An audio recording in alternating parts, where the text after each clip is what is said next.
myths that we all tend to hold as true, but are not necessarily true. So we'll be going into some of those limiting assumptions that tend to damage relationship and make us seem to be the unlucky ones that have bad bosses surrounding us or bad bosses everywhere we go. And then we'll talk about some fresh perspectives. So more like unlearn some things and now trying to learn some new things or not so new for some of us things. And then we'll talk about a few tips for managing what I call share space. Whether the space is shared with bad bosses or shared with great bosses or leaders, as we refer to them. And hopefully we'll have about 15 minutes for Q&A and general discussions. So on this introductory chart, you could see I've arranged it in a post format: purpose, objective, and structure, and time. And there is an image to the bottom right that I'm showing as give and take. We'll be hearing more about give and take as we go. So let's start with the limiting assumptions. We make a lot of assumptions about ourselves. We are good. We are assets to our organizations. You know, people get fired and they will say, I don't know why I was fired. I was doing well. The reason is my boss. Oftentimes, you know, we do the proverbial finger pointing. We point one finger and the remaining are actually pointing at us. We make assumptions about our managers, our bosses. We make assumptions about our organizations and even about life itself. These assumptions shape our beliefs, and what we believe affect what we think and the actions that come from our thoughts. There is an image, I don't have copyright to that I show on the right side of the slide that says, don't expect to receive if you are not willing to give. Don't expect to receive if you are not willing to give. Life is give and take, lots of give and take in life. And life is about relationships, different dimensions of relationships. And relationships succeed when there is a fair balance of giving and taking.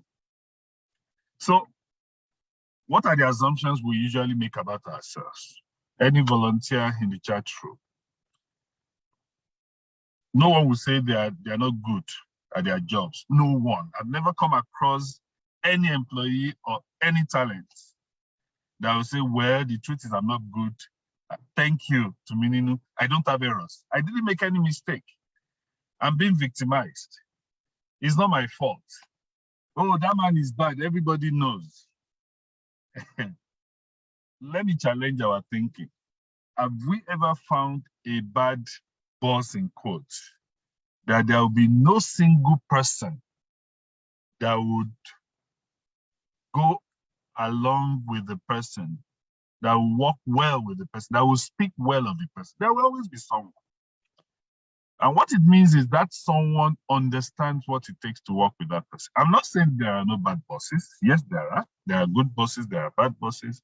And I always tell people, by human nature, none of us is good. We learn to be good or to be bad, depending on the context, depending on the situation. We learn to be good or to be bad. So there are no bad bosses, there are no good bosses. Context and individual life journey shape what they believe, which affects what they think, and their thoughts affect what they do, and the impact they make. Oftentimes, people's intention is not their reality in impact. So they intend to do good, but their impact comes out negative. Anyway, that is my personal assumption about people, anyone I come across. And I always believe people have their good days and their bad days. We'll talk more about that, but I'm saying our assumptions oftentimes shape our thinking because they affect our beliefs, and our thinking shape our actions. So we are good, the manager is bad, the organization does not value us enough, life itself is unfair, why will somebody else have it relatively easy and others are having it tough? The truth is we don't know the stories of everyone we come across. Behind every profile you see, there is a story. And until you hear someone's story behind the profile, you can't afford to make assumptions and come to conclusions. So oftentimes, it's those assumptions that sour the relationships we have with our bosses. And I'll come to that in a bit. So all these are limiting assumptions. And the kind of assumptions we should make that would help us grow relationship is what I will emphasize in the few minutes I have left. So let me go then to talk about relationship. Let's take some fresh perspectives.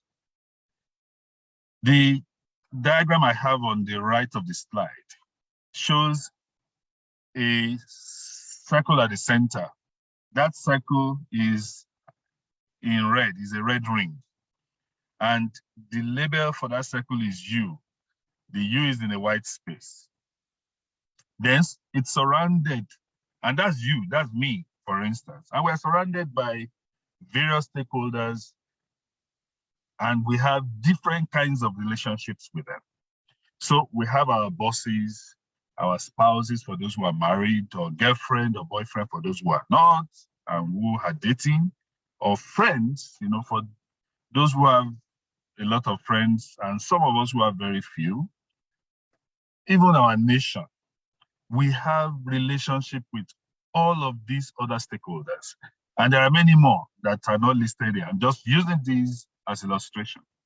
So what happens is we have our space. And by our space, I mean we have our belief system, we have our assumptions about life, we have our abilities and talents, we have our preferences and prejudices, we have our capabilities, we have things that are personal to us. And then when you come in relationship with, let's say, your boss, some of those beliefs, some of those preferences may be found in your boss as well. Then they become shared beliefs, shared preferences. Some of the things you love to do, your hobbies, may be shared with your boss. Work ethics, how you believe things should be done. Your career history, you may have similar pathways in life. You will have so many things that are in common. And that becomes your shared space. So when your boss expects something, if it's got to do with things that you feel or think similarly about, it becomes easy for you to communicate. Alignment becomes much easier. And sometimes they may not be things that you had either to believe in, but in interacting with these different stakeholders, seeking to understand them, you get to know what they believe, what they think. Of course, you don't have to adopt their own beliefs, but you can open up healthy conversations about them and get them to know where you are regarding those subjects. So the more you get to understand each other, the more of this common space or shared space you will have.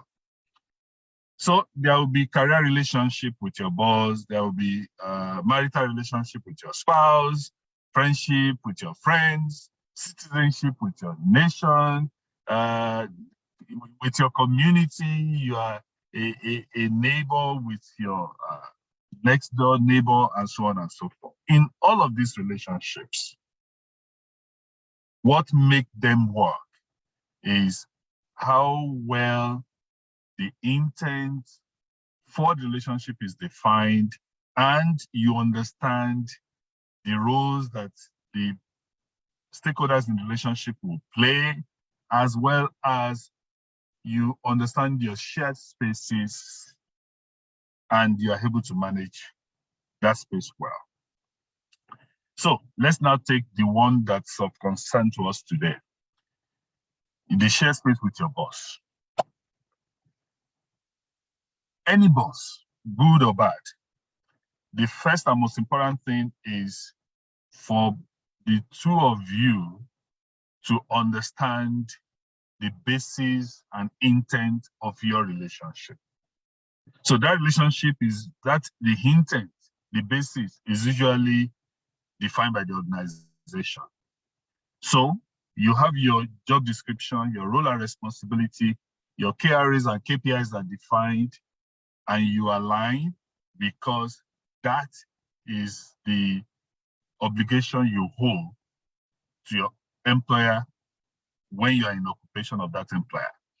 In addition to that, and this I want to say carefully, you and your boss can define further areas. For instance, he is your boss, but you also opt to have him or her as your mentor. So there could be other kinds of expectations that are not in the official JD, or job description, that you both agree to collaborate to drive for the enhancement of your career. So it's broadly defined by the organization and by yourself and your boss. When it works well, it will be easy to define all those. But where it does not work, then things are limited to just the official black and white bullet point expectations written in the job description, the official document of the company. But the ideal is it goes beyond that. You spend most of your daytime in the same environment, by the way. Now, to maintain that career relationship, it's like any other relationship, it should be on the basis of balance of give and take. Give and take here, we're talking about what are the official deliverables that the business expects you to deliver in your role. When it is clearly discussed and aligned with your boss expects you to deliver on them. And you also have expectations of your boss to provide the guidance, the coaching, the support when you need them to help you break barriers, and so on and so forth. So you have a lot to give in the deliverables, and your boss has a lot to give in providing the resources and support for you to be successful. So all of those will have to be defined carefully. And in addition, the intent that you have and that your boss has must be clearly understood and positive. You have to respect each other. The word boss sometimes, makes some of us lose control of our heads. Our egos, unfortunately, expand beyond logic when we hear the word boss. It's just a responsibility. And the respect that should be given to that responsibility is to receive the direction, the guidance, the support, and the help to break barriers. Meaning, whoever is working with you as a boss should know that you are competent to provide that direction. You are competent to provide the coaching. You are competent to help break the barriers. You are competent to provide the support. So the genuine respect that you are competent to do it is the respect we are talking about here. It's not sir or ma or carrying the bag or being subservient. That's not the intent of the manager-employee relationship. And for you too as an employee, the respect you deserve is for the boss to have the confidence in your competence to deliver your deliverables and give you the space to do it. And when you ask for help, to provide it to the extent that is reasonable and logical. Of course, it's not to do your job for you, and it's not to look for you to get help. So that real respect for the role you play in the relationship is key to maintain the career relationship, the give and take relationship. Next is trust. Over time, based on your reliability and based on your boss's reliability, you will have confidence and trust in whatever you share with each other, because everything will always be on the table. There'll be transparency, there'll be honesty, there'll be nothing hidden.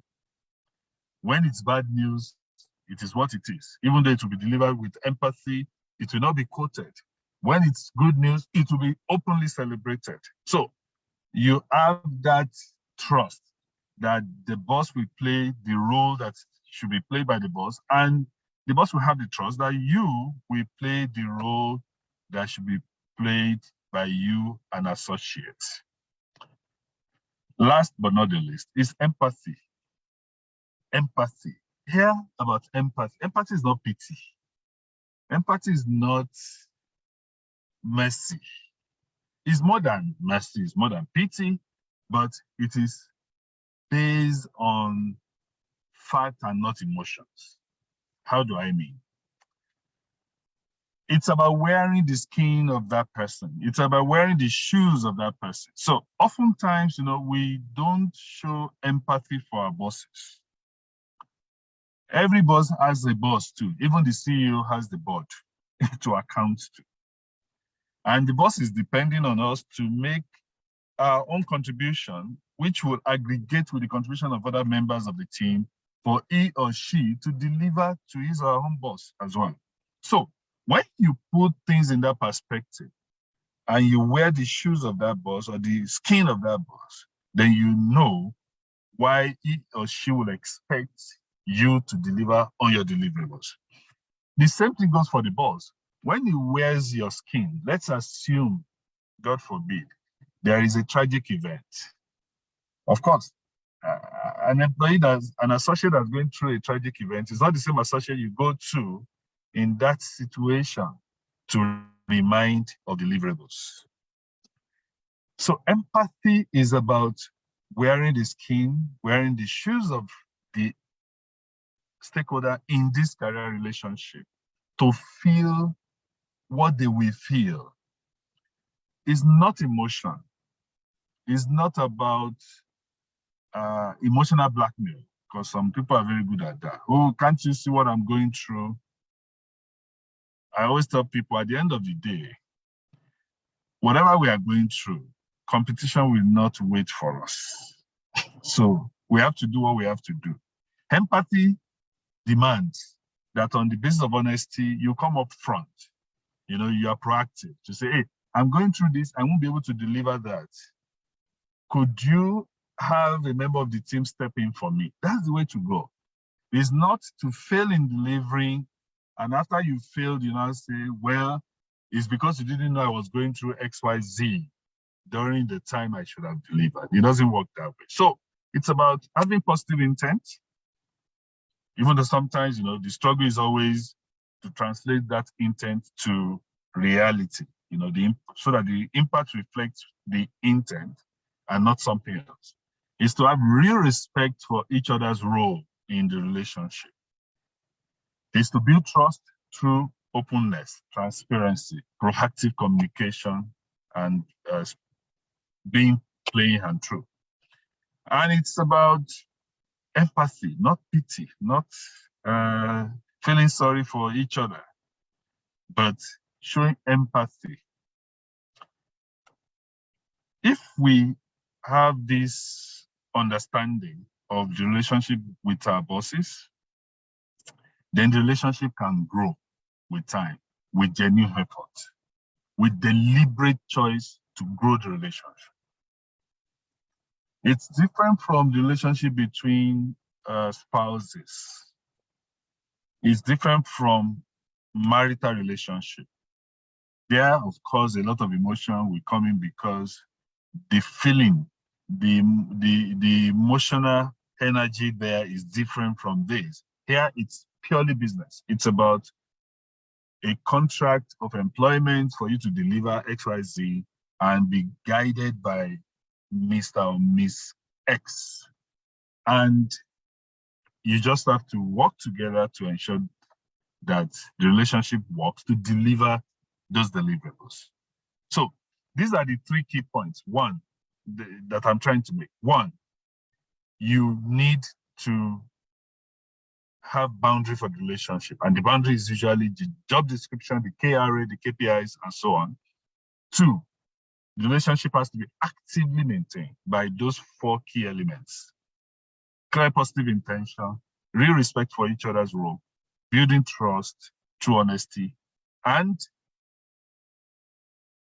empathy that comes from deep understanding. With that, the relationship can grow with genuine effort over time, and it can also shrink. So, still talking about perspective. How then do you manage a relationship that is not growing? You know, when you have bosses that either poisons the shared space or shrinks the shared space. You just seem not to understand each other. It appears the person is speaking Greek and you're speaking Chinese all the time. When the person gives an instruction, what you hear is totally different from the intent that the person has in mind. How do you deal with that? There are 3 ways, you know, to deal with it. It's got to do with the mindset, and it's got to do with the positive actions that we take, you know, with positive mindset translating to the positive actions. And it has to do with being professional in taking those actions. I repeat myself. When you have shared space that is not growing, you know, we all wish to have that shared space growing bigger and bigger until people begin to say, wow, your boss is fantastic and you are more like his clone or a clone. We will feel proud and we'll go home every day happy. But oftentimes that doesn't happen. And the mindset should be that it can happen, it can be developed. How can it be developed? First is the mindset. There is a growth mindset and there is the fixed mindset. The mindset that we are asking for here is the positive growth mindset.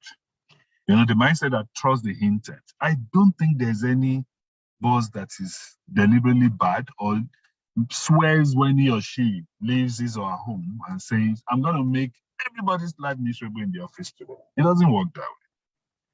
There's always a context and there's always a personal story behind these things. So if we trust that the intent of our bosses is positive, the intent is positive, but somehow their intents are not having an impact that is aligned, then we will have an open mind, you know, a mindset that is willing to explore, to seek understanding, and so on and so forth. Respect for the role is part of what we should have in our mind. So some associates don't have any respect for their bosses. Some associates are unforgiving. One mistake by the boss, then the boss can be hung for the dogs. If we truly, genuinely want to have an effective work relationship that will give us peace of mind at work and at home, and we can sleep well, we will show respect for the role of the boss, for the competence of the boss, and for the credibility of the boss. When we do, it will show, and it will have a positive impact in the attitude of that boss. Of course, we know the stories we've seen on social media in recent times about bosses that will swear, that will yell, that will demean their direct reports and associates. Here, that's a case that was already in the crisis mode. Here we're talking about building from the start, you know. Of course, I would not encourage someone to join an organization that has a toxic culture. And I will talk about that later. So the third point in mindsets, you know, being positive and growth oriented is to see the possibility to make it work. Just like you have a marital relationship when people say, oh, that one you can never change. There are associates that make such statements about their bosses as well. Oh no, I'm just looking for another job. Once I find another job, I'm out of here. It's okay to look for another job, but while you are still here, why not maintain a positive mindset and keep putting the ingredients that will make it work? Now, if the mindset is right, it will translate to positive actions, you know, because as we think, we do, and we become. So act on your positive conviction. Don't just believe that the intent of the boss is right. Don't just believe that you should respect his or her role, competence, and credibility. Don't just believe that, well, it's possible this can work. Act on it. Take steps that would demonstrate that belief. And one of such steps is seeking to understand the intent and the context of the boss. Look for the right moment, when the mood is right, and request for a few minutes to discuss maybe an incident that just happened or an instruction that just been given. Use that opportunity to probe the intent. What exactly do you intend to achieve with this? What do you really want me to do? And be open, be transparent. Don't go talk behind the boss.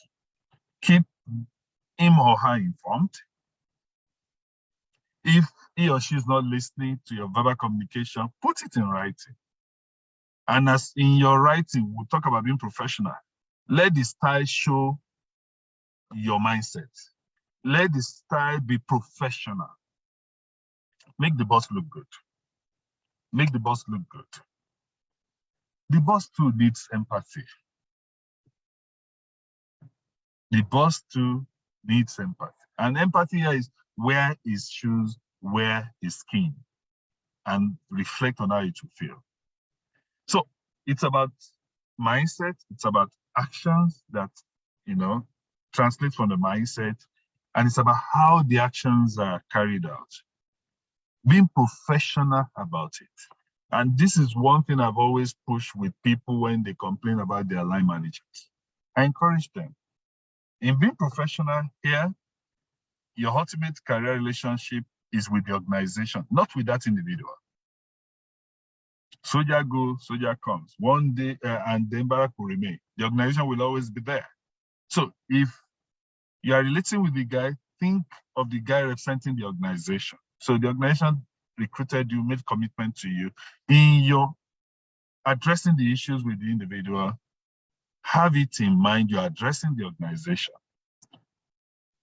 Your objectives should be clear and well documented. Well documented here means you sign, if that's the system you have, and the manager signs. And I'm talking of electronic sign-off.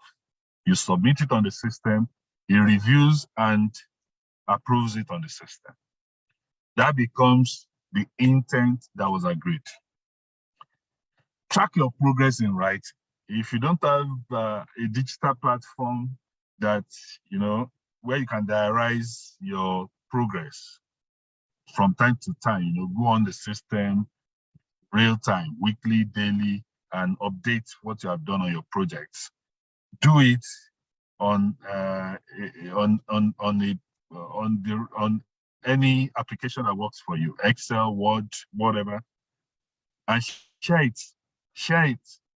Nothing stops you from writing progress report on your KRAs and KPIs for the year. Don't wait until mid-year review. If yours is mid-year, or if it's quarterly, don't wait until the quarterly. You can write monthly updates and state the progress you've made, the achievements you've recorded, and where you're facing challenges. Then do not accept any unprofessional conduct or communication from your boss. You are working for the organization. Such should be countered professionally, meaning, excuse me, when you said this is the impact it had on me, and I don't think it is appropriate. And if he's not listening, you can escalate it to the next level. When everything else fails, let's assume the boss is so toxic, the next level is toxic as well. Then it means the organization itself has a toxic culture. Then it's time to take a walk. But of course, you have to walk at the right time. People will walk away when they have nothing to walk to. Unless you are losing your mind, nothing stops you from hanging on until you find something else reasonable for you to walk to. I'm sure I've been sounding monotonous, but let me quickly recap what I've shared with you. First is to challenge some of those assumptions we make about ourselves and our bosses, and to show us that, look, relationship with our boss or bosses is one dimension of relationship, and we have so many other relationship dimensions. The same ingredients that make the others work are required here to make our shared space with our bosses work. And it can be deliberately grown. And if it is not properly managed, it can shrink over time. And of course, if we are doing well, but the bosses are not doing the right thing, positive mindset translating to positive actions that's executed professionally would put us in a good place. And where all of that fails, the only reasonable thing to do is to walk away to maintain our sanity. Thank you. The floor is open now for any question and answer. Thank you, Tumininu. Wow, that was super amazing. Victory, I don't know if you're here now or I should continue. Hello, Victory. Hello, Victory. Okay, let me just continue from the chat room. The wow in the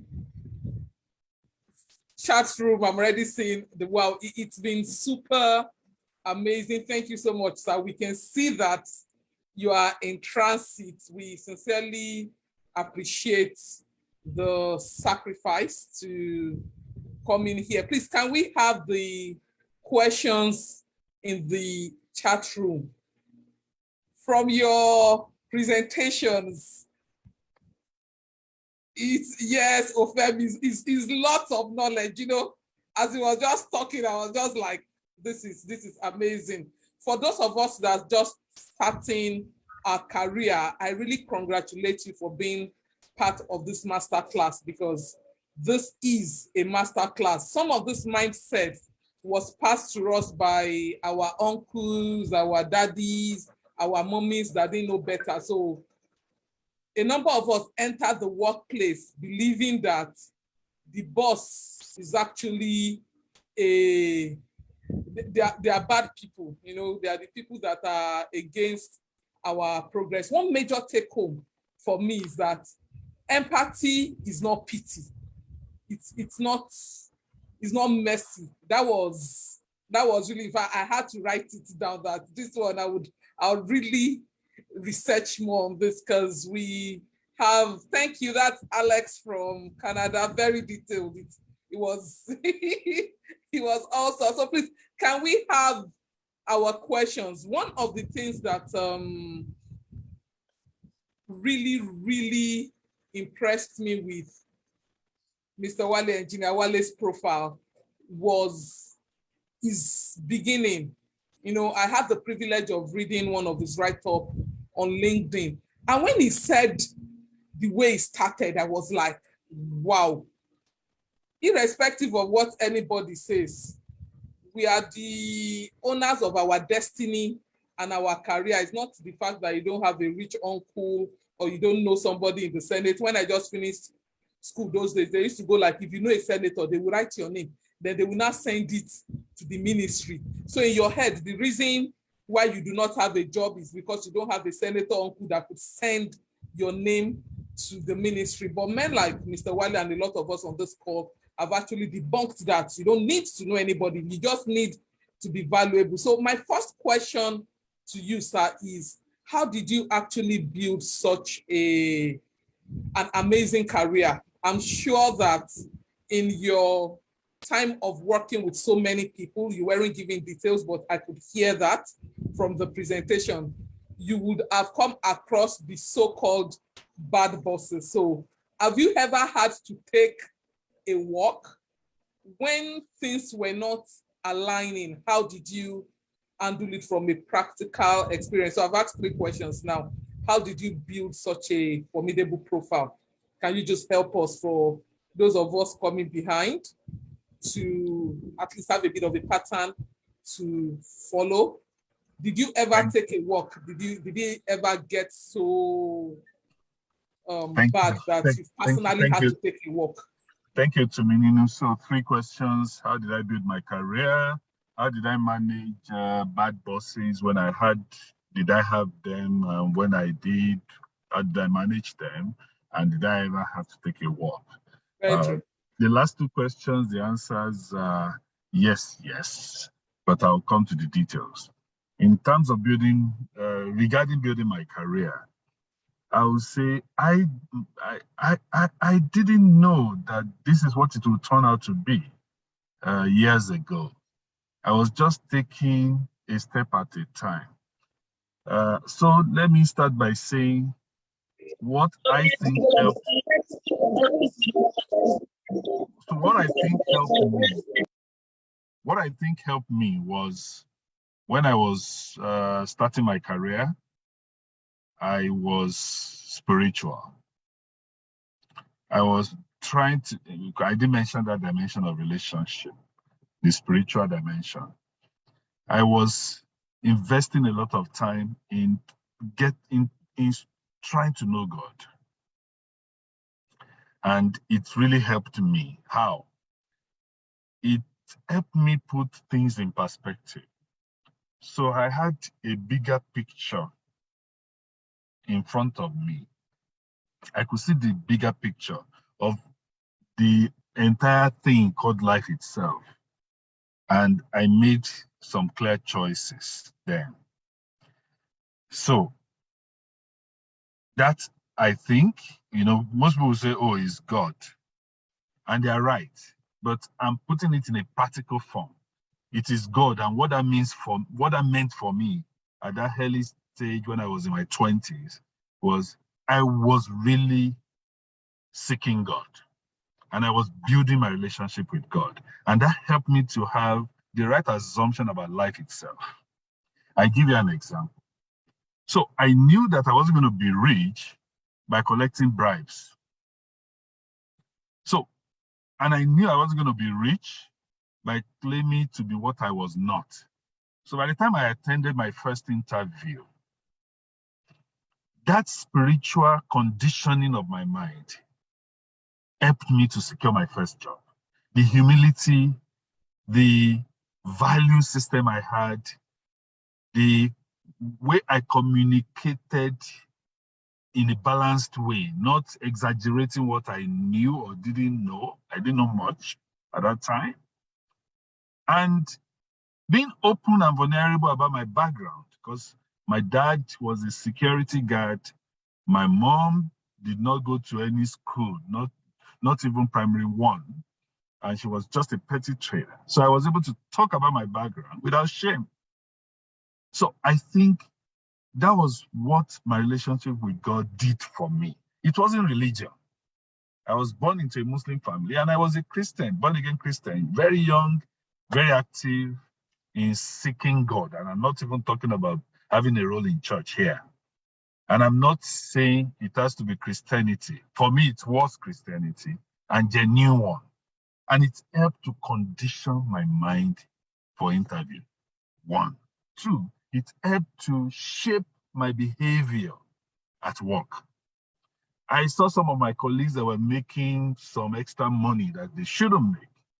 In fact, my closest friend then was offered a huge sum in an envelope, which he brought to me and said, Wale, what do I do? And I told him, you will just die if you take it. You know you can't. And he didn't. The person I'm talking about is a global leader in a multinational business, very big one today. So my point being, that was how my career started building one step after the other. It's not like I saw a vision of one day I will be this. I didn't even say HR in it. I was in engineering until I became a factory manager before I even had a chance to run a project in organization development that led into my HR career. So it's not like I deliberately started out to say, I want to build a career in HR. No. I was just how to please God in my job. I saw my job as God's provision to fund my responsibility as a human being at home.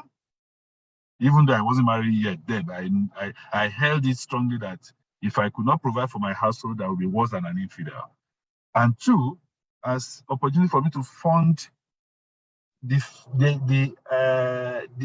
spread of the faith that I believe. So that was what work was for me. It wasn't to make rich, because I believed in godliness with contentment is great gain. Having food and having clothes, we should be contented. And that was it. So everything else that happened afterwards, and a lot had happened, God had blessed me, not only with success in career, but my life I give God the glory. So I'm not saying, oh, it's God and that's it. No, I'm saying, yes, it's God, but the practical way God did it was because of that appetite to find Him and please Him. It shaped my value system and my attitude and assumption about life itself. So that plus my genuine empathy. It's not pity. It's not it's not emotional. It's factual. Empathy is not emotional. People think empathy is when you are calm and you are quiet and you are this. Empathy is genuinely you care about that person. You are putting on the skin of the person. You are putting on the shoes of the person. You know where it pinches and you are looking at what are the practical ways I can make it easier for this person. That's empathy. What are the practical ways I can make this person successful? That's empathy. Let me flip it the other way around. I abhor laziness because the Bible says, he that does not work must not eat. So when I see people on the road and people give them money and I'm like, you're not helping these people, you are destroying their lives for them. I've farmed to subsist before. Harvest maize to heat my breakfast. I have to get to the farm to harvest maize and burn it while I'm still working on the farm. These are people that could work on farms. The fact that you have one wrist cut off does not mean you can't use the other hand to work. They can work, they can chase you in the traffic, and you give them money, and they can't do that to their old age. So whoever is just giving them money is really not helping them. We are pitying them, but that's not empathy. Empathy is to wear their skin. And so if I'm in this situation, what will I do? How do I get this person to do it? Anyway, long story short, that really helped. There was an incident. Because of those value systems, I was able to step in and face the people that were demonstrating and tell them the home truth. Because I wore their skin and they listened to me, to everybody's shock. And that was how the business said, no, this guy should go into HR. I was given the training. I took all the certifications. I started my practice in HR. That's the long story of career. And since then, those values have guided me till date. The most difficult thing to find today in most people in sensitive roles, especially HR or finance, is integrity, is empathy. If you have those two, even if your performance is average, you'll be better than somebody with fantastic performance who has no value. Because one day, the lack of value, the absence of value will destroy everything. That's about career. Now, about bad bosses. Of course, I've had bad bosses. I'm sorry to say. The two of them in my career have been female. The very first boss that really made my life follow the right trajectory is also female, so it's not about gender. And I managed them. In fact, what I was sharing with you on this slide is the practical experience. They all came from the practical experiences I gathered working with those people. In fact, it's documentation, it's professionalism that protected me with one of them who almost nailed my career. And I've had to work. I've done it twice.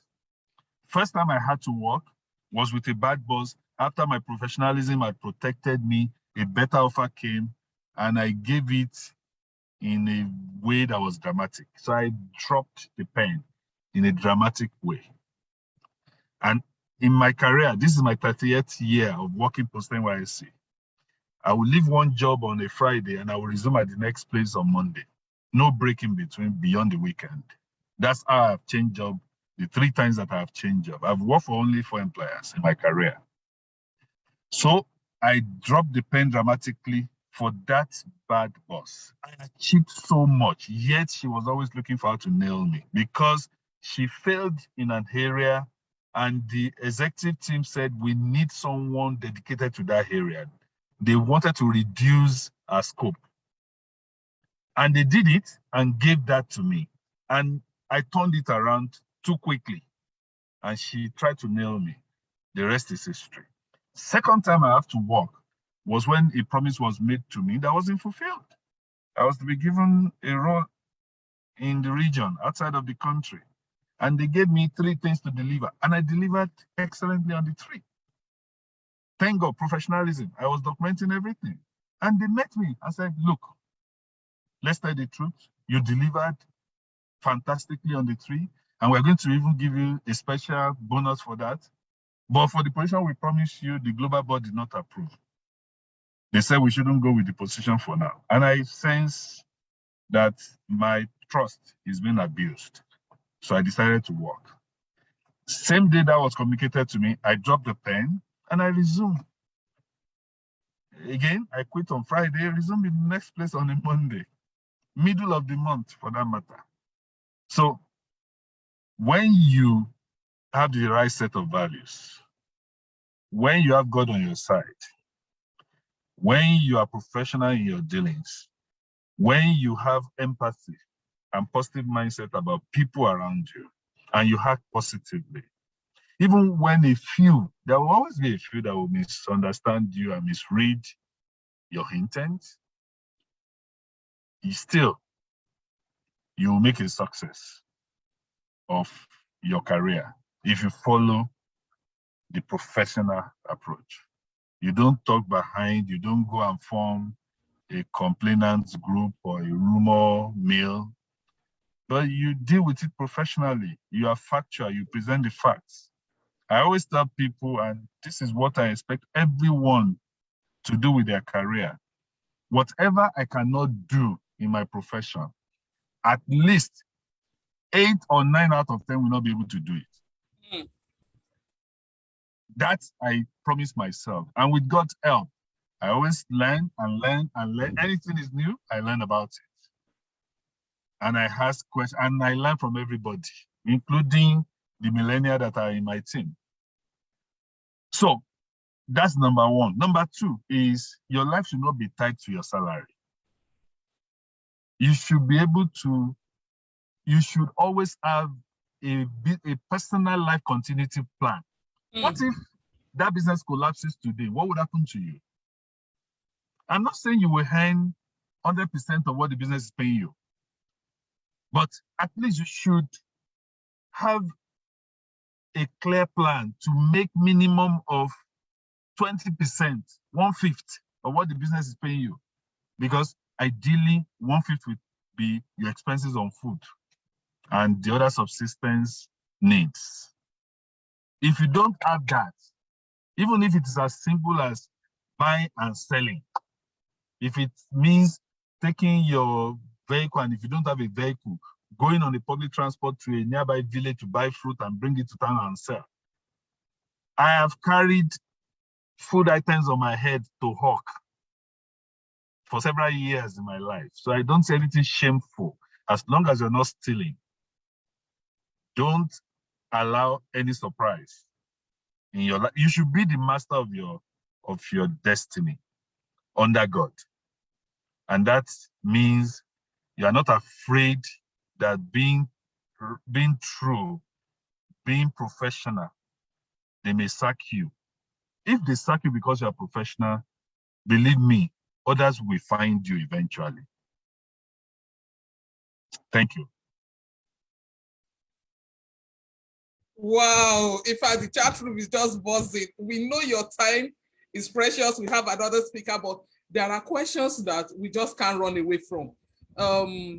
Someone is asking in the chat room, how can one professionally manage a situation where a boss feels threatened when you proposed an idea and he felt such an idea should come from him? In summary, how do you manage an insecure boss? Then there's when you have an insecure boss, yes, sir, make sure your brilliant ideas are discussed one-on-one with the boss.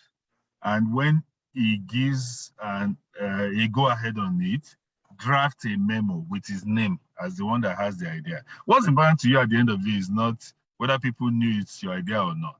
It's for the idea to work. Eventually, people will know it's your idea. I won't say more than that. Wow. Okay, thank you. This question, it actually came on my mind while we're preparing for this. Thank you, Fems, for asking it. In your course of career, HR everywhere, you've employed lots of people and you've had lots of people you've turned down. Now, me, I'm saying lots because I don't have the figure, but would really appreciate if you can tell us, like, on the average, in Nigeria, yes, we have people out of the country. The other question that was asked was actually asked for someone out of the country, but a number of the people logging in are from Nigeria. So in Nigeria, what would you say is the ratio of the people that actually apply for jobs? You said something that was very profound to me because I was thinking of it like last week. That's it. If 200 people apply for a role and they want one person, maybe they want to employ that one person, I must be the right person. And I hear you repeat that. So the question, sir, is on the average, when there is a job application, like how many people apply for one particular job application so that we're even working with figures in our heads and we know the competition we are fighting against. And from OFEMS, he says, what exactly do bosses look out for? You HR people, sir, what are you looking out for?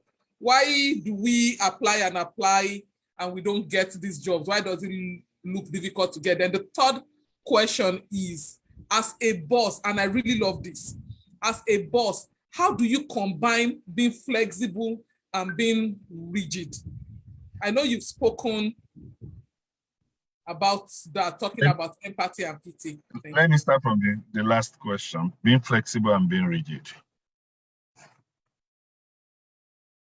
When it comes to value and principle issues, you just have to be rigid. So it's our core values, we can't compromise it. You either align with it or you go elsewhere where your own preferred values are espoused.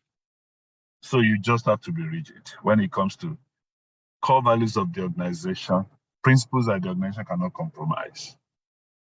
Being flexible. Sometimes you allow people to learn after you must have done the basic coaching and prompting for them to for them to realize the right thing by themselves. If they still don't get it, and you really want them to learn, and you know that they can feel safe, meaning you can have their back, it's not going to be a destructive failure. Failure is not failure if it will cause them to grow and learn.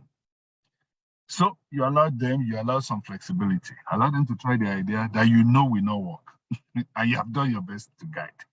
So it's one way I coach people, to allow them to follow their conviction. After I have attempted to prompt them to check some other things, and they still keep coming back to say, look, Wale, I have checked. I still believe this will work. Okay, if you think it will work, let's try it. Try it out. Let's see. And when it fails, they now come back. Oh, I think I should have listened to you. That learning sticks for a longer time with them. And it helps them also to guide others. As to what we look out for in talent, it's first the competence. Does the person have the competencies required to be successful in the role? Believe me, you will find so many people that will pass that. Then you now look at the value, the alignment of their values with the core values of the organization. And look, by the way, there's no organization that doesn't have integrity as a core value. If they don't call it out as integrity, they will call it out as something else. And you know what? And that's the sad thing.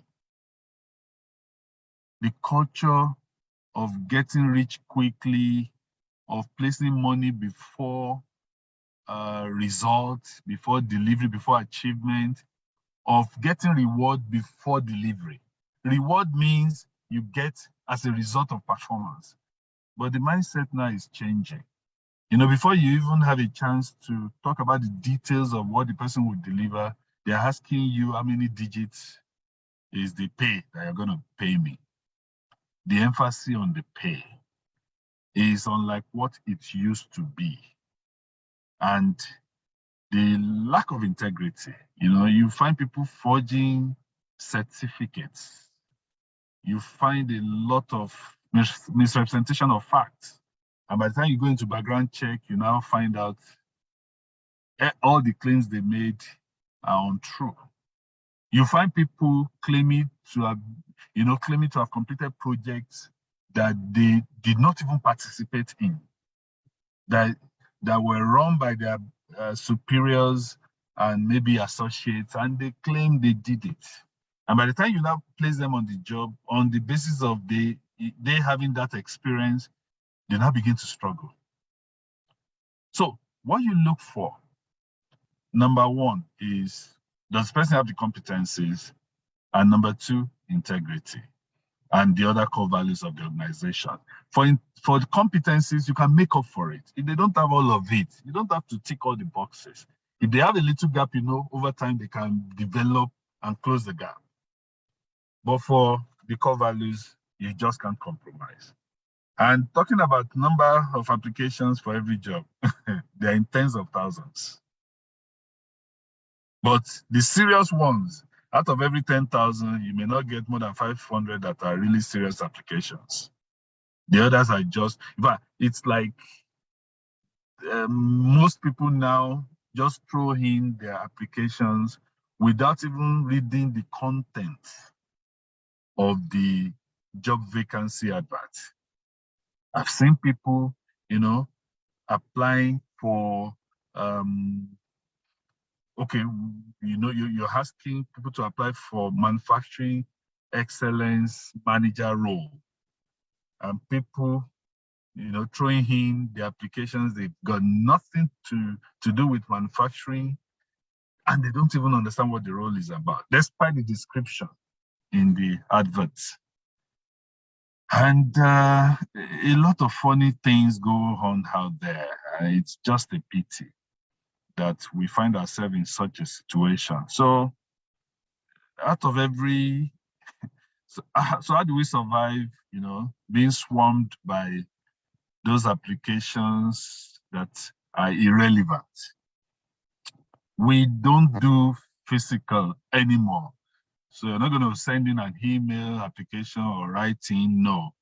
You go online, we partner with some software platform providers, SARS, and what happens is you put in your entire profile there, and the system itself would weed out those that are totally irrelevant. and shortlist only those who have the basic that's required by the job. So that way we're not inundated with piles and piles of paper that we have to struggle through. Thank you. Wow, thank you. Please, can you clap in the chat box for Mr. Wale? It's been very amazing, very illuminating. I know this is not something we can cover in one day. I have some of my friends from out of the country, and I'm smiling, and I'll be bragging in front of them, because sometimes when we are talking about Nigeria, they go like, "I know things are so bad. This is," and I say a remnant still remain. So I'm sure, guys, you people are happy that there are still Nigerians, and I've told you, Nigerians will build Nigeria. So, sir, thank you so very much. Thank you for sharing yourself. Thank you for sharing your experience. And we assure you that we will make you proud. These are not wasted efforts. We really appreciate what you've done for us. Thank you, sir. Thank you very much. Thank you for having me. I wish you success in your laudable mission, and I pray that our country will be great. Amen. Amen. Thank you, sir. Okay, with no further ado, it is Saturday night. Let's have my friend, my sister, my, how else will I, my partner. We've run some things together. We came out first. Mobayonle, thank you. Hi, good evening, everyone. Thank you so much, Mr. Wale. That was, in fact, I was like, oh wow, the wisdom with which, you know, he answered all the questions and everything is phenomenal. Thank you so much, sir. It's a pleasure to share the stage with you today. And thank you, Reed, for having me here. It's a big honor to be here. So, I mean, Mr. Wale has done justice to the whole topic for today. So I'm just going to, you know, try and take off from where he stopped, really. Thank you, sir. Thank you, Mr. Wale. Okay, am I allowed to, can I share my screen? Is that possible? Yes, you're co-host. Okay, great. Okay, just a minute. All right, so just 1 minute, sorry. Let me just get this right.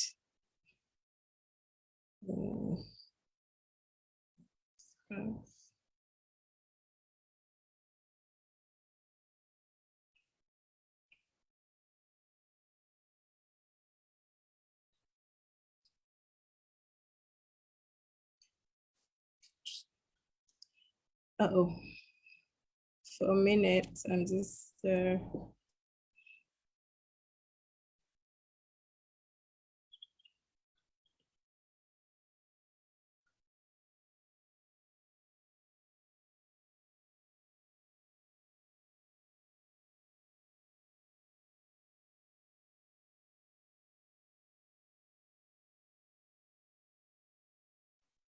sorry, can you tell me if you can see my screen? Okay, it's about to load. Yep, now we can see it. Great.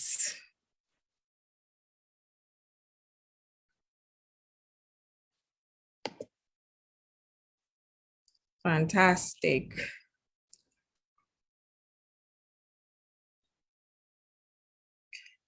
Okay, so I'm just going to pick up, like I said, from where Mr. Wale stopped. And you know, there was a particular question someone asked about, you know, how when you have a boss, an insecure boss, and how you manage that person. You know, when Mr. Wale said, just let them feel like it's their idea. That's so apt. Like, what else can you do? if you don't let them, I mean, it's just important. And that's all about this politics, or what we call politics, what we call workplace politics, really. Politics generally, when we talk about politics, it actually stems from bosses, the type of bosses we have, and the what you try to do to like impress your bosses, like, what am I doing wrong? What am I doing right? How do I please this boss? How do I not please this boss? How do I get about, not stepping on toes, and yes, doing this right, and still being able to cope with my colleagues and everything. And that's really where, politics stems from. And let me just say that it's almost like a natural thing. But before I go on, with my slide, let's make this conversational. Let's because I know we all have these experiences every day. So let's talk about it. So when you hear politics, what comes to mind? When somebody says, when we talk about politics, what comes to mind? Let me just see a few responses in the chat, please. Like, what comes to mind? I know a lot of people are like, politics, no, I don't want to get involved in politics. I'm not involved in politics, this, that. But let's demystify this thing called politics in the workplace. What would you say politics is? To you, what would you say it is?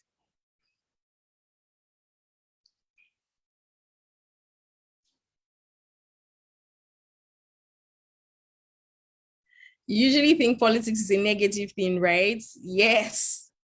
A lot of people feel politics is a negative thing.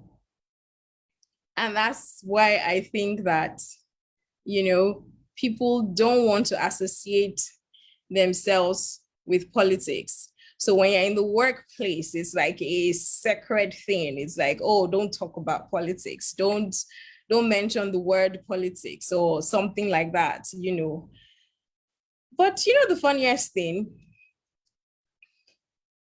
politics is a normal behavior in the workplace. So we've asked Mr. Wale, for example, how do you manage a boss that is difficult? How have you coped in your career? How have you, how do you sell an idea to someone when you don't want to step on the person's toes and everything? That's politics right there. That's just the unfortunate or the fortunate truth. So it's all about, I mean, you hear a lot of times when people say you have to be diplomatic when you're dealing with people or in your relationship with people, and how you manage people and how you talk to people and all of that. So it's a conscious effort, right? And that's just you being safe, playing safe, right? So every single person at one point or the other actually gets involved in playing politics, so yes, even though I see that, oh, okay, it means thank you very much. Politics is taking everyone else's side but you. So that's you sacrificing yourself. Not always though, means the ways of getting your way. Yes, exactly. It's a way of getting your way. And you want to do it in a nice way when you're not in a place where you can control the results, right? So Isaac says office politics could be doing things in the perspective that your boss or other colleagues want it. So yes, that's also it. There's no wrong answer so far. Politics is everything that you have said it is. So yes, it's you being the sacrificial lamb in some cases. It's you being, the smart one in some cases. It's you pushing other people's agendas and ideas forward, in other cases. It's negative, like Tumininu said, in some cases. So it's just, that's why I say let's look at it from the point of view that it is a normal workplace behavior, because when you're in the workplace, you practice all these things. There are things you see every day. There are things that happen every day. So in a way to make it balance, you get to practice all of these things. So let's try and say, let's define politics. So for me, from my point of view and with my experience, I would say that politics, workplace politics, is simply putting, your strategic foot forward. So it is strategic play of influence, so you're trying to influence either the decision maker or the decision itself, or the process with which you're making the decision. And is this a bad thing? Right? So workplace politics, you say, is a strategic play to influence a decision-making process or the decision maker. Let me bring it home, right? And let me say why I have described it this way. If we bring it home and we take it out of the workplace, for example, and I say that we as children of somebody, right? Or even with your kids, and you say, oh, you need to get approval from your parents for a certain thing to happen. But you know that if you go and meet parent A's answer is going to be no. Or you might even get a smack with that response. But you know that if you can talk to parent B, because you have an audience with parent B, usually our moms, probably. And you know that if you can talk to mom and, give mom some reasons and, she would understand what you're saying. That's the role of influence, right? Because you know that mom will give you attention because you have a certain relationship with mom, right? And mom can equally influence dad because she has a certain relationship with dad. So what have you done there? You have gone to rap mom and say, Mom, I need you to be able to do this and this and this and this because I need this and this. And then mom takes your matter to dad and dad says, okay, because mom is involved, dad responds to mom and gives. So what have you done? You have actually won. In that case, you have played a game of politics between mom and dad. And the whole game, the whole reason, right, of doing this is to have a win. We're trying to have a win. So the result of the influence can either be negative or positive, depending on how it is played and the intention with which it is played. Mr. Wale talked extensively about the intent of people, when you're dealing with them in the workplace and all of that. And the truth of the matter is, certain people do certain things, of course, selfishly to help themselves and not looking at the bigger picture of maybe the organization or the team or whatever. They just want to win. And whatever it's going to take is what they will do, right, to win. But this now tells us that politics is actually a very intentional thing. It's a deliberate thing, especially when it's being played. So let's take the national, politics, for example. Everybody comes out with their manifesto and says, I'm going to be this, I'm going to be that. I will do this when I come into power. I will do this when I come into power. It's a game. Everybody's saying, I want that power seat. The target or the objective is having the power seat. So I'm going to play a game of trying to convince you that I am the right candidate. So the ultimate aim of politics is to create a win. And can we create a win in the workplace? Yes, we actually can. So, but I want us to look at some definitions before we now talk about the wins and the negatives. So Oxford Languages, for example, defines politics as activities aimed at improving someone's status or increasing power within an organization. So we see that it says activities aimed at improving someone's status. It is what I was saying earlier, that it is an intentional thing. It is calculated, like I am purposefully taking these steps, right, to get certain results. I look at Harvard Business Review, for example. Harvard Business Review says organizational politics as a variety of activities, again, activities, which means steps, associated with the use of influence tactics. So to improve personal or organizational interest. This means that it is very possible. So politics is not just about one person. It can also be about the larger group of people involved. It is also about, it can be about one person, it can be about one department, it can be about the whole office, depending on who, again, is holding the cards of the game or who is directing, what is going on. Now, I saw this one on Wikipedia. So it says, it involves use of power and social networking within a workplace to achieve changes that benefit the organization or individuals within it. Social networking. This means you need people.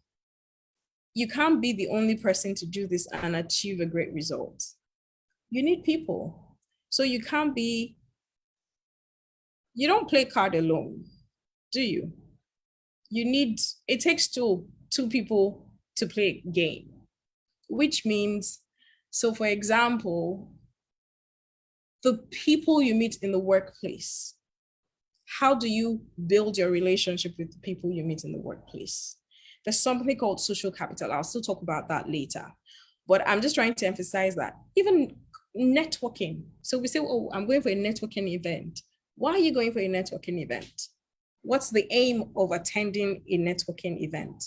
If it's not that you are trying to be strategic in meeting certain people, why do you need to meet certain people? So for example, I probably want to meet Mr. Wale Adediran, and I know that Tumininu is a friend of Mr. Wale Adediran.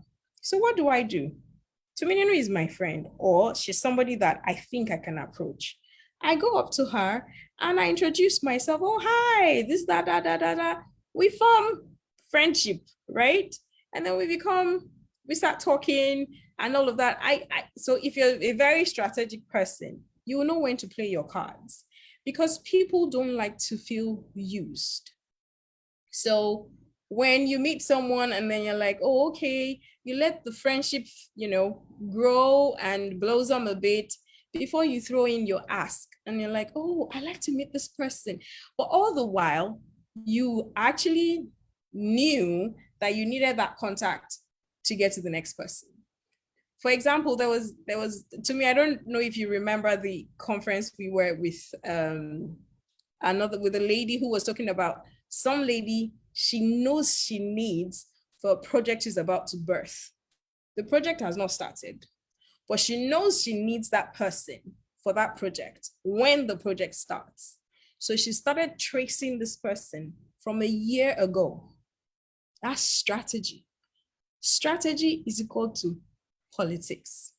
When your business, when you have an organization and you're saying, how do we break into the market? You're trying to analyze and draw up different analytics of the numbers of, oh, okay, these are the companies running this, these are the companies running this. What is our competing power? What are our opportunities? What are the threats that we have? It's politics, it's strategy, it's calculated. You're trying to say, how do I break in? What are the things we need to do? Do we need to market to this person? What group of people are we going to need for this, next step that we're getting into? You understand? So you say it's strategy, but are we going to say that is bad? Do you understand? Because you need the growth. So if you say that, oh, this is bad, or you're a hard worker, for example, and you've had a boss who's just done nothing but sabotage your growth in the organization. And then you're like, how do I do this? Everything I do, for example, maybe this boss just rules over it. He makes me feel like it's very bad, it's a very bad idea, but he goes ahead to present it to his own boss as my idea, and a fantastic one at that. And his own boss gives him the accolades and all of that. And then you're thinking, if I stay in this department, how am I going to grow? So you go up to HR and say, I have skills in this area, and I'm thinking of this department. What are the things I need to do? How do I get out of? I want to come out of here into this. Now you've gone to HR to say, oh, I have these skills and I think I'm an asset to this particular group and everything. But you know that part of the reason why you want to leave where you are is because you have a bad boss or someone who's not actually helping you out with your growth. So what have you done? You have strategically gone to present your case with HR to say, please look at me, please look at my CV, please look at my competencies and everything, but you're not going to go there. So there are different ways of playing politics. There's a good way and there's the bad way. But in general, within the office, so my next I say, is office politics necessary? What's your answer? What would you say? So for me, I would say yes. I would say yes because it has different advantages to it, right? So for example, a healthy dose of politics serves as a form of motivation. And let me explain why I said this. Motivation in the sense that, let's say you're a group, you're within the team, for example. You don't want to be the weakest link in the team. Your team members are high flyers, they're high performance people, right? And maybe in their performance reviews, they're always talking about, oh, how they got excellent marks, or this person got promoted, this person. You don't want to be caught in the web of, I'm behind. So what does this do? It pushes you to do extra. It pushes you forward like, oh, okay, I need to act. You're not acting because you want to pull other people down. The moment you begin to say you want to pull other people down, then we're beginning to talk about the dirty office politics. But the good office politics is a tool of advancement. It's an advancement tool for you as a person, because nobody has come to the office to count numbers of bridges in Lagos or anywhere that you are. Nobody has come to the office to say, I'm here to just make friends and just be jolly and just be happy and we're just going to smile. No. So yes, you want to work in an environment that is healthy. You know, the culture is great. They appreciate, the leaders appreciate, you know, the people, there's inclusion, there's everything. But at the same time, you're there for a purpose, right? And actually, the organization needs you to put your best foot forward to foster growth, because the organizational performance, all what you are putting together, also has a way of impacting the general performance of the organization. So what you're doing is also very important. So it serves as motivation when you see other people doing well, when you see other people pushing themselves forward, when you see other people building relationships and, you know, they're talking at meetings, they're being involved in projects and everything. And you're like, I also want to be involved. What do I need to do? How do I need to do it? What are the things I need to do to get to the next step? And from there, I say that it births creativity.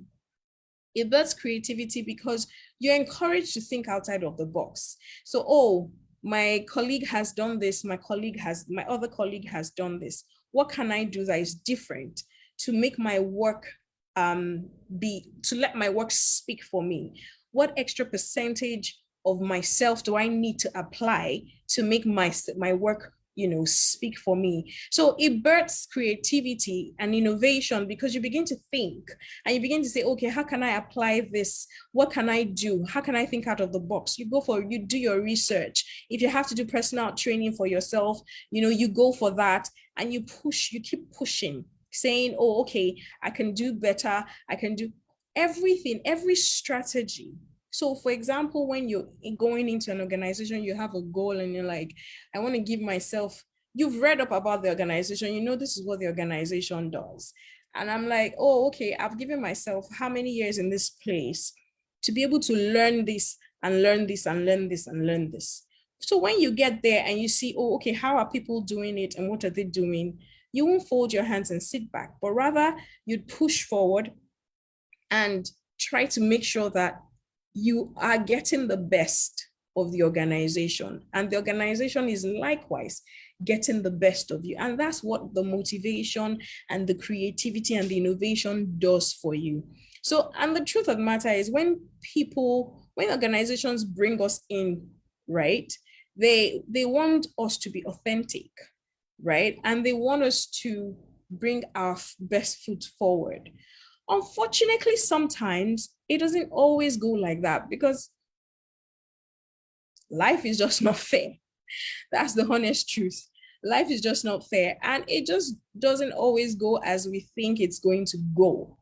And then you realize that, oh, okay, maybe I have to meet this person and try to be friends with this person and let this person be able to speak on my behalf to this person and all of that. And so you're looking for a mentor, or you're trying to look for a sponsor, like I can speak on your behalf and everything. And sometimes you feel like I'm doing better than this person. How come this person got the promotion and I didn't get the promotion? That's why sometimes they say you have to work smart, not always hard, but smart, kind of thing. And it works hand in hand, right? So you're like, okay, I'm doing my best, I'm pushing this, but I'm also building, I'm doing the tangibles, I'm dotting the I's, I'm crossing the T's and everything. And organizations just want the best of you. They want to see the authenticity is key, because if you're trying to copy somebody else and you don't develop your own unique awesomeness quotient and you go and copy somebody else, you will flop, but that's now becoming the politics. You're chewing more than you can actually bite, and that's just going to choke. And we don't want to encourage that, in the organization. So which is why I say that a healthy dose is always very good. However, you have that unhealthy dose of politics, which you have backbiting, you have the gossiping going on, you have somebody who's ready to do anything whatsoever to get that position more than you and all of that. But what does that do to the organization? It doesn't help the organization. It doesn't help anybody really, and it literally is just going to set the organization ablaze.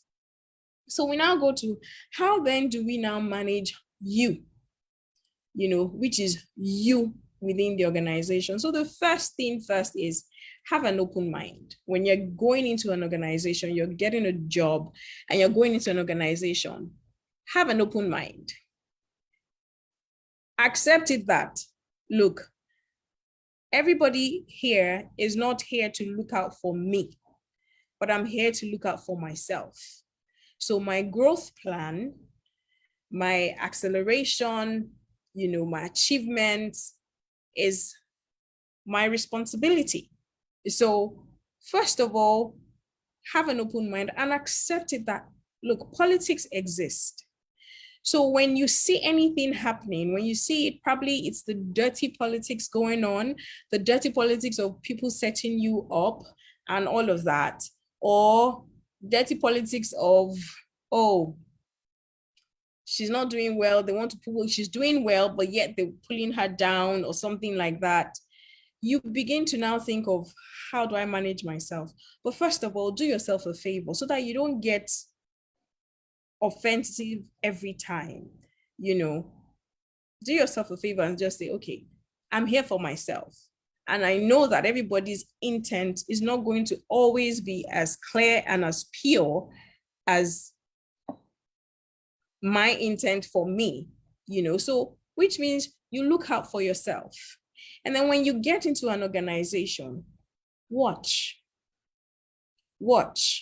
because different organizations have different dynamics. They have different dynamics on how they go about things and what they do and what they don't do, right? So it's very important that you just don't get in and just go and, no, this is where I'm coming from. I'm a champion. Where I'm coming from, they know me. I'm this, I'm that. I give it to them as it's hot. You will so set yourself up, for failure, and you don't need that. Do you understand? You don't need that at all. So you want to actually help yourself by, first of all, observing the environment that you're in, observing the people that you work with, observing what goes on and what doesn't. Do you understand? And then you now say, oh, okay, what should I do? How should I manage the situation? How should I handle this kind of thing? And then you now know, okay, the next steps to take.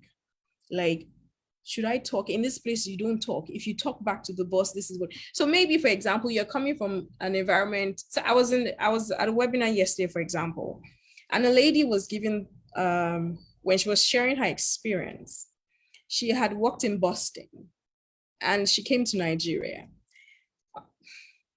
She expected, oh, hi, Frank, what's up? Right? And then she got to Nigeria and she's like, it was a different ballgame entirely. So if you're coming from company A, where it's so very okay to say, hi, Frank, hi, Wale, hi, Tumininu, and then you just get into this organization and you're like, oh, hi, Dorothy, hi, whatever. They have roasted you from your very entrance. Like, who is this person? Where is she coming from? Who does she think she is? Do you understand? And you don't need that. So you want to, first of all, get in there and just watch. What is this place like? How healthy is this place? Is it so? A lot of people project, oh, our company is this, our company is that, we're friendly, the family first, this, that, and then you get in there and you realize that it's a different ball game from what they projected to you. That's when you begin to know, oh, okay, do I want to stay here or do I not want to stay here? Is this a place for me? Is this not a place for me? Kind of thing. So you should watch. Then a reputation. Build your reputation around performance. Build your reputation around excellence.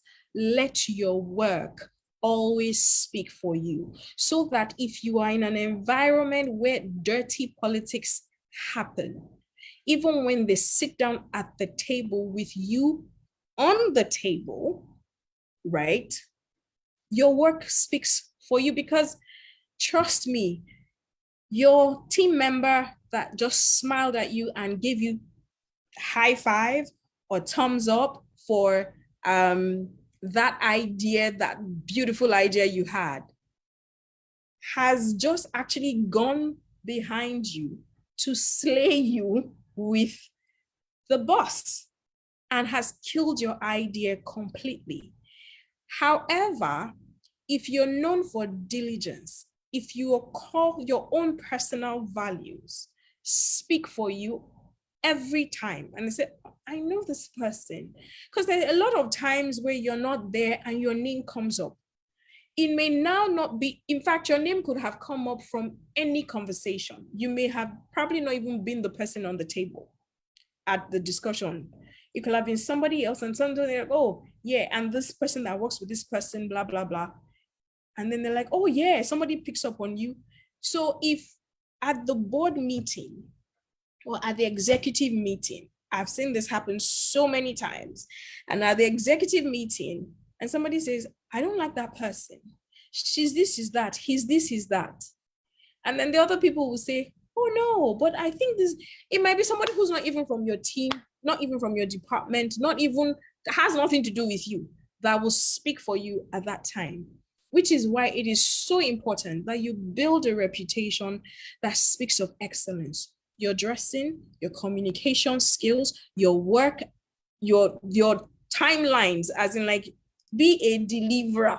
Like, but when they say we need this in 3 days, if you have, and you know you're in a competitive environment. So the environment also matters. The environment of the organization, the culture around, or the bosses that you report to. All these things, like I said, stem from who the boss is, really. So if there's some bosses who thrive on negativity, while some bosses can't just do that. But some bosses thrive on, come and tell me who's talking about me. Come and tell me who's. So you naturally begin to have unhealthy relationships in that kind of environment. So if you're in that kind of environment and you know that it's just you and God, right? You have to let your work speak for you. Okay, so I'm being mindful of time and I want to try and rush. So, I think sorry, let me just be sure that I didn't skip. Okay, yeah. You know, so what is the culture of the organization that you're in? You understand, just like I said, understand the culture of the organization. It's very, very important. What kind of organization am I in, right? What does this organization embrace? What kind of attitudes are rewarded in this organization? And then have a clear vision for yourself. Have a clear vision for yourself, because it's not everywhere. Sometimes I know that sometimes you're like, I'm just looking for a job. I just need to make money and all of that. And you don't really have a clear vision for yourself when you're going into a particular organization or when you're starting your career journey. But it will be very good for you to say, who am I? What do I know how to do? What am I good at? Right? So what are my values? What do I want to see where I work? You understand? And when you get there and you're like, this thing is not working. It's not according to, can I compromise? Can I take this on? Can I not take this on? Kind of thing. And you're looking at it and all of that. So you want to understand the values and the culture of the organization. You also want to know what your vision is, right? And sometimes you just focus on what you want. Forget the processes. The processes are times. So you might want to go and sign a document, and this person is frustrating you, and it's frustrating, and you know that you need to sign that document. You don't give up. You don't give up because she's not signing, I don't have time. No, you know that you need that document because your boss needs that document. So you have to sign it. So what do? You just keep going back and like, hi, you smile all the smile you can smile. So when you say that this person likes this person, which takes me to my next point of understanding the power map in the organization. Carry out a power map. So when you're watching in your place of observing and looking at everything and trying to understand the culture, trying to understand the value and everything, carry out a power map. What do I mean by power map? Who are the people in the place of power within that organization? Who are the influencers? And who are the influencers that influence the influencers? What you're trying to do in that organization is be a Switzerland. What do I mean? Be a chocolate to everybody. It's difficult being the go-to person or the nice person. It takes a lot of skill, a lot of emotional intelligence to be able to say, I'm at peace with everybody and everybody is at peace with me. It's very intentional, it's very deliberate, but it's part of the politics you have to play to survive in the workplace, whether it's a good workplace or it's a bad workplace. Actually, you have to know, oh, there's some people that they are the high and mighty in that place. You don't get in their bad books. They may not have power, right? They may not have the authority to carry out certain things, but they've got influence. Influence in the sense that you know that they have the boss's ear. You know that they have the ears of certain people in that organization, that if you don't play with this person, if you get into this person's bad books, it's not going to work out really good. So what do? You don't have to be friends with the person. You don't have to suck up to the person, but just be nice. Be nice. Oh, hi, good morning. Go out of your way and say, good morning. How are you? How you doing? Oh, okay. Say good morning and go. That's all. Oh, so they never have a reason to talk about you. The person always says good morning. I don't have any problem with that person. Blah, blah, blah, blah.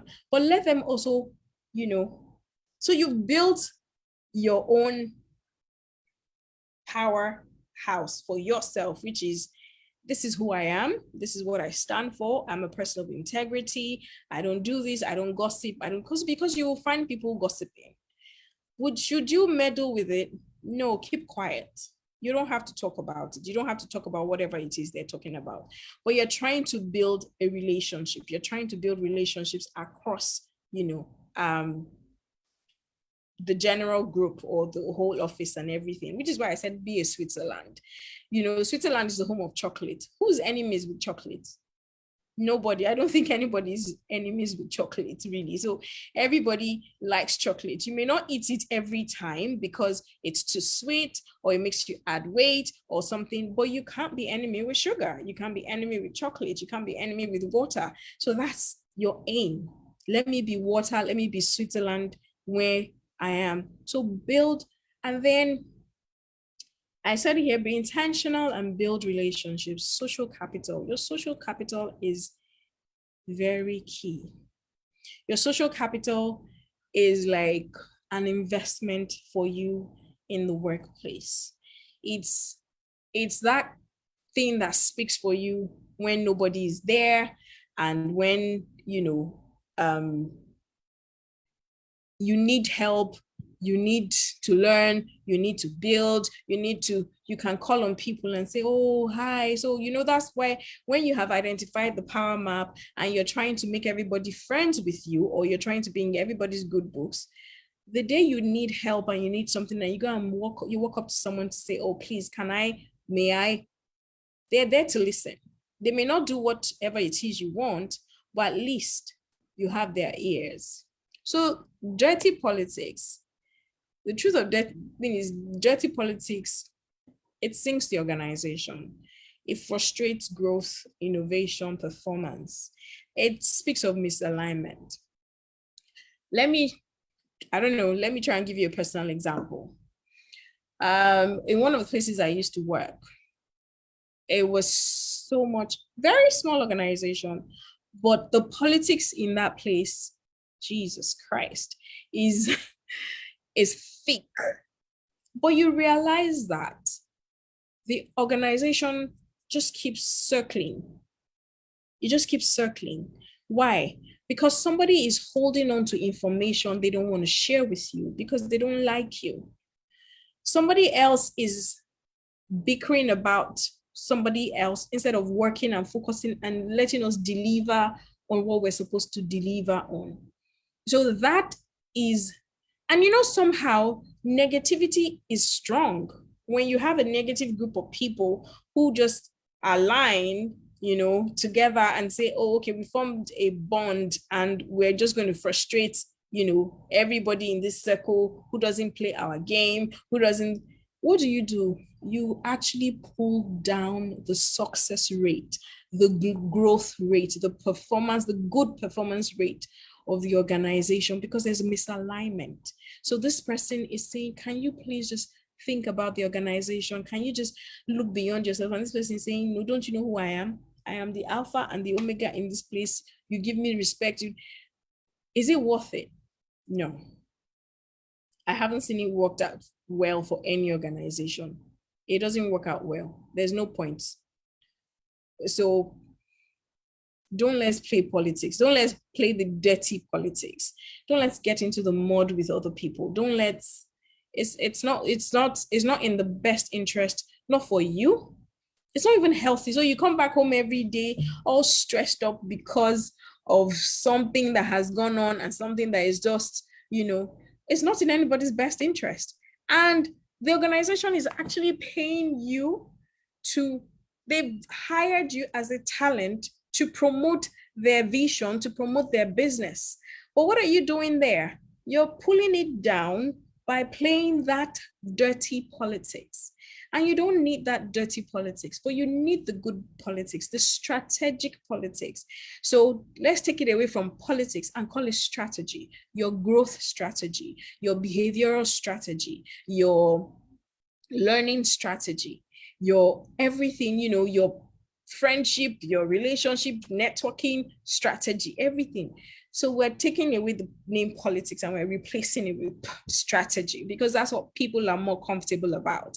Because people want to say, yes, she's a very strategic person, or she knows how to do this, she knows how to do it. It is politics, so, but well, we will call it strategy just for peace sake, and for everybody to be able to identify with it. And we'll leave the negative one as the politics and all of that. But so let's just say the behavioral attributes that is needed, or that you need, that you should promote for healthy politics. Silence. First of all, silence. Silence is golden. You don't have to have a response for everything. You don't have to have, oh, I must talk back. I must be the last word. The last word must come from me, or something. No, please. Sometimes silence. I'm not saying be the doormat. I'm not saying don't be smart. I'm not saying, let people just walk all over you. No, but you don't always need to talk. Just observe. Listen. Oh, okay. Thank you. Is that what you think? Oh, okay. Thank you. I appreciate the feedback. I would work on it. Thank you. And then you go on. You understand? And then be smart. Smartness is required. Don't let people always push, which is just a thin line between balancing you not being the doormat and you being be proactive, and balancing, oh, I can do this, I can do that. Don't take everything. So some people would always dodge the hard work and know that, oh, just give it to Tuminino, she will sort it out. Just give it. No. Tuminino is not at home. Take your work. I do my work, you do your work. You understand? But you deal and relate with people smartly. So be there. When you're smart, you're also, you're present. You understand? So you're not buried into a project that you now miss out on what is going on the shop floor or in the bigger office and everything. You're there. If you have to do things maybe after office hours so that you can be able to attend that next meeting when they're talking about something and all of that, then you do that. Then learn to collaborate. Learn to collaborate and create a win-win situation. Oh, this idea, I think we can do this. Or maybe don't put your idea forward. So maybe you always have ideas. Let other people also express themselves. Let them also share, things about that project. Let them also voice. Let's hear the voice. Create. So even if it is your idea, don't run with it. Give somebody else within the team to run with it. It's a win-win. You're trying to, and those are leadership qualities. Those are things your managers are looking out for and saying, oh, this person has great leadership qualities. This is from your collaboration, is your strategy to be able to collaborate with other people and say, we can work together as a team. We're creating, they will say this person is healthy. So you're looking for someone who is healthy influence within the organization or within the team, and you allowing other people win is a way of infusing good vibes into the system. So strategy, I've talked about strategy, and I will replace the word politics with strategy. Be strategic in everything you do. Be calculative, be deliberate. Don't let things just happen. Try and get ahead. Look ahead. This thing is going this way. It seems like this person might. Go ahead and say, oh, okay, I thought of this and I think that would be proactive. Don't be laid back and like, oh, okay, when it happens, when they need me, they will call me. Oh, you see, while you are sitting out there and saying when they need you, they'll call you. Somebody else has actually gone behind you to say, hey, I'm available. What should I do? So put your best foot forward. Be strategic and let your work, I said it before, let your work speak for you. Let excellence be written all over what you do. When they say that you're delivering time, like everything, you're like on point. And then lastly, emotional intelligence. your ability to be able to cope with everybody. And that social capital thing also comes in with your emotional intelligence, how you're able to build successful relationships with people, measure, gauge the atmosphere when you get in. You know, you might see someone who's, yes, she's not in your department or he's not in your department, and you walk in, but you can see the person just, it won't take you anything to just say, hi, are you okay? Give the person a hug. I remember I get this very often when during onboarding, where employees say when they come in, they're usually very nervous, like, oh, this person that I met during interview. So my interview sessions, I hardly talk. I do a lot of observation because I get a lot from the onset. Do you understand? Because you see that thing that I'm rapping, I'm talking, I have this skill, I have that. It's just talk. The thing that you're not saying is what I am eyeing. You understand? So a lot of people, when they come in, they're usually very nervous. But when they come in and they're like, oh, wow, that you made me feel very comfortable the first day I came in here. I'm like, oh, really? Why? What did I do? Or I'm like, there's a particular guy say, you just gave me a hug. I'm like, oh, I did? Me, myself, I don't remember that I gave her a hug. I don't even know whether it was professional or unprofessional. You understand? Like, I have that, like, oh, I did. I'm like, so I must have picked that, oh, you were nervous or you were anxious. And I was like, oh, calm down. Come on, let's give me a hug. Welcome. You know, like, we're family here and all of that. And you just, and somehow like that, you just create, you have made an investment with that person for just that singular act. You understand? And imagine if you're now able to do such across, well, it might, I don't know how large your organization is, and I don't know what the culture is, but just around, you know, just have, you know, there's some people that you say, oh, this person is very popular, this very person, or when you talk about this person, this is very popular, oh, she's a fantastic person, she's a fantastic leader, or she's, oh, and there's some people say, if you want the news to travel, just drop it on their table. They would, do you understand? So people have different reputations and all of that, but choose excellence, choose to be fantastic, choose to be at peace with all men, choose to let your work speak for you, and be the last speaker sometimes. Don't be quick to react. Respond. Don't react. There's a difference between you reacting and you responding. A lot of people don't respond. A lot of people react. And it gets them, then you get dragged in. And you don't need that. You don't want that. You want a healthy relationship, a healthy reputation, a healthy feedback about you when people talk about you and all of that. Okay, so let me just leave you with this. It says every job is a self-portrait of the person who did it. Autograph your work with excellence. I think that says everything. That speaks for itself, whether you are in a competitive environment or not. The focus is you. Choose to influence and influence positively and do it right. Let excellence be your word watch.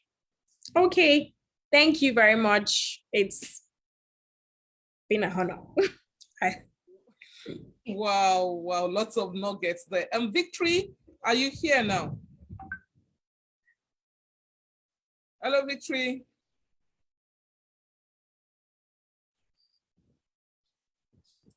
Okay, good. So you need to unmute your mic. Okay, hello, can you hear me? Yes, I can, Victory. Hi. Yeah, so it's been really, really good. Like, initially when I started off in my career path, I'm like, office politics, no, not for me, probably for someone else. But working so far, it's something that is inevitable. You just have to do it. But Yeah. I decided that I'll be the good one. I'll let my work speak for me. And yes, there are places you can be at all times, but your work will speak for you. At least your boss will say, oh no, not Victory in my case, or not you in your case. So I think it's totally excellent. Office politics is a must. There's totally nothing you can do about it. Absolutely. Yeah. Yeah, so thank you so much. I've learned a whole lot, even from the how to handle bad bosses. It's all about intent. And but he's not here, but I would have really loved to ask him that there are some cases where you come with the good intention and everything, yet you still have a boss that doesn't give you credit for your work at all. I don't know if you can answer that question. Like no matter what you do, you everything you said, he said you've done it, and yet the boss is just on your case. And I'm talking about this from experience, from a friend's experience. So what will you do about that? Like I said earlier, sometimes you have to just ignore the processes and just keep on. So there is the healthy place of if it's a toxic environment, if you keep doing everything and it's just not right, it's just not good enough. You probably want to start thinking of, let me go somewhere else where my work will be appreciated. You understand? You probably want to start thinking of an exit strategy. But while you're in there and while you're trying to get something else, because you know, the funny thing is, what this does to you is that it begins to affect your mental status. It begins to affect Exactly. when somebody just keeps telling you all the feedback you get are negative. It's not healthy for you because you are value yourself.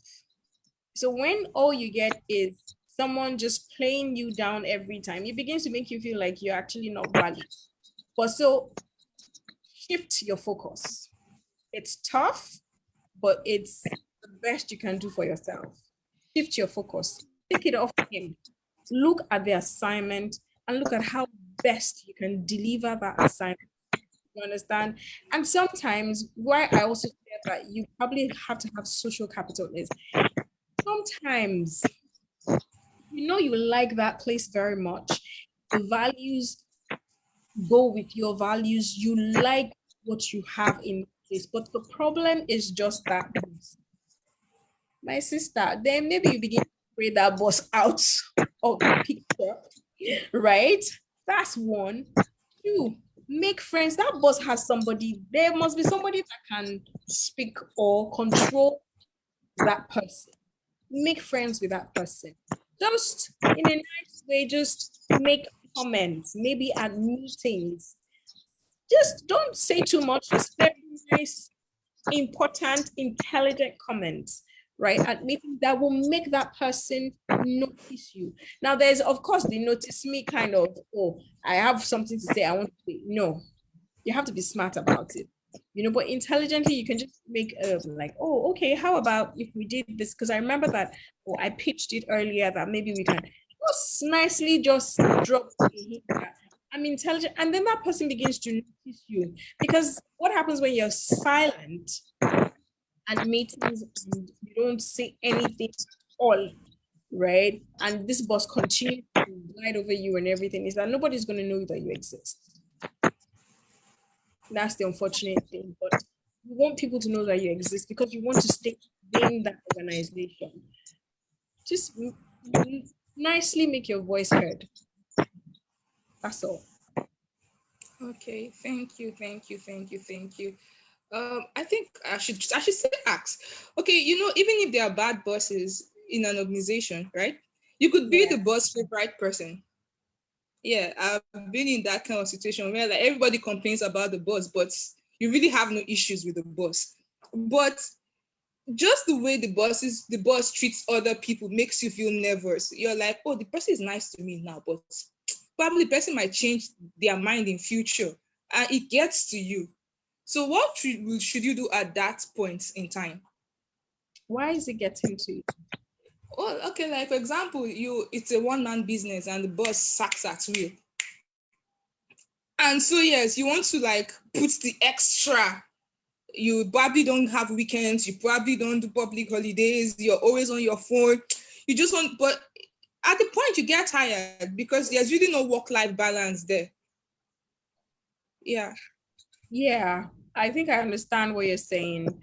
So in the bid to try to impress, you go the extra Exactly. mile and you sell yourself, you sell your freedom, you sell everything just to be able to please people. That's not healthy. So you have to be able to draw the line in a very nice way. I've had someone ask me to with work from home saying sometimes my boss sends me email at 8 p.m., 9 p.m. and is expecting an answer.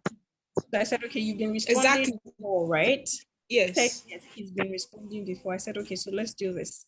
He knows because you've been responding before, if I still send this email, I will get a response. So when that email comes in at 8 p.m., don't open it. But before he signs, if you know that he sent email, maybe he's back at work by 7:30 and his emails start going out by 8 a.m. Make sure your response gets to him before that 8 a.m. You haven't said anything, but you have said everything. Do you understand? Yeah. So if you have someone who you don't, your weekends are gone, once in a while, just switch off your phone on Friday night. So maybe you need to have two lines. The office, the one you use for office that everybody knows, and the one that you use with your family and friends. If you need to get me, you get me on the thing. So when you switch off that phone on Saturday morning and you don't put it on till maybe like 6 p.m. on Saturday night or like maybe Sunday, like, okay, let me just check. And you find missed calls or something, and you call back. You won't blatantly ignore. You call back and you're like, oh, sorry, sir, I missed your call. I had a family engagement. This. So you're indirectly tell him that you have a life. Sometimes people don't actually, sometimes the bosses don't. If you don't in the face, they won't get it. So it's just you now trying to find that balance of, okay, how am I going to put this in this person's face? But you just do it nicely, politely, and say, okay, I have family engagements and I couldn't pick. He shouldn't be able to fire you for that. As long as he knows that you're a good, a good addition, and he knows that he likes your work. You understand? He won't fire you because it's a loss to him. He knows your talent, so he won't fire you. But you don't make it every time so that it doesn't like, it's not like it's intentional. So you balance it. So okay, thank you so much. Yeah, if this weekend you switch off your phone, next weekend leave your phone on. Till like that, he will understand. Eventually he will get it.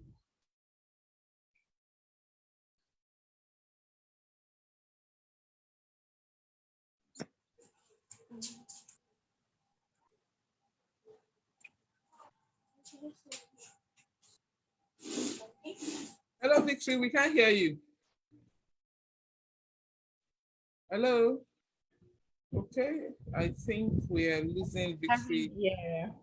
Again, it's been an amazing session. While Victory was asking that last question, I was actually raising my hand. And I got into the chat room. Okay. Yes, you're back now, Victory. Yes, I am. Okay. So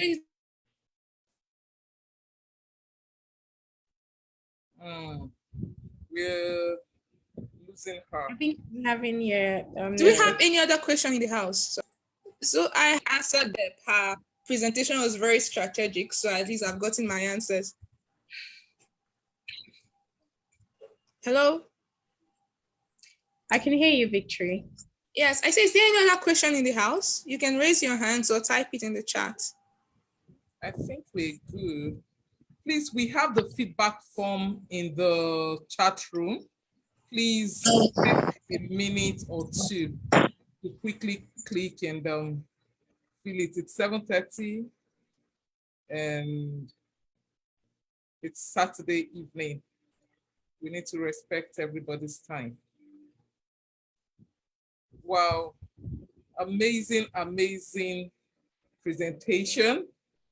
Because of our time, it's already 7:30. Tomorrow is Sunday. I'm sure we've all gained a whole lot. Mobayonle, thank you so much. I can't say thank you enough. Read, we are gradually coming to the end of our 1 year. It's amazing how we started. It's like yesterday. And this is like how many webinars down the line. So we'll be having our last village meeting next week. We'll be sharing that. And for we have the inner circle members, we have the external members. We'll be communicating how we want to do the next edition of READ. But we still have one more webinar next month, and that webinar, I will be taking it. The topic is built to last. We've learned a lot of things. How do we bring everything together? We'll be looking at it in May, and I'll be taking that. I look forward to hosting every one of us. Before we go, please, can we all unmute our mic and tell our speakers a big thank you? So please unmute your mic and say thank you. Let's hear your voice. Thank you. Thank you. Thank you too.